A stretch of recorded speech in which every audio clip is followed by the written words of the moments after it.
Animal cells versus plant cells. Both of these types of cells are eukaryotic cells, as opposed to bacteria or prokaryotes, meaning they are comprised of membrane-bound organelles, such as the plasma membrane, endoplasmic reticulum, mitochondria, a nucleus, and a Golgi apparatus, among others. But animal and plant cells differ in many ways, which directly relate to their structure and function as organisms. First, plant cells have a cell wall made of cellulose, while animal cells do not.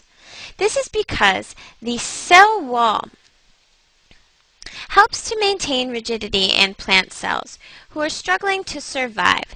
They need direct sunlight to survive for the most part and require this structure to help maintain rigidity as it grows taller. Animal cells do not directly require the sun. Directly, I should say. They do require the sun indirectly, but do not directly require the sun, and so therefore require actual movement to find food, and therefore they do not have a cell wall to permit more fluidity in movement. Next, plants have structures called chloroplasts. They look green here because of their pigment chlorophyll they contain. Chloroplasts help plants undergo a process called photosynthesis, which help plant cells survive and create sugar from the sunlight. Animal cells do not have chloroplasts, again because they need to consume food to eat. They must break down the food that they eat for energy. They cannot create their own energy. And last, plant cells have large vacuoles. You'll notice this large vacuole here in a plant cell, and it's used to store a great deal of water in plant cells. This helps the plant maintain rigidity again and a balance of nutrients. Animal cells only require small vacuoles, conversely.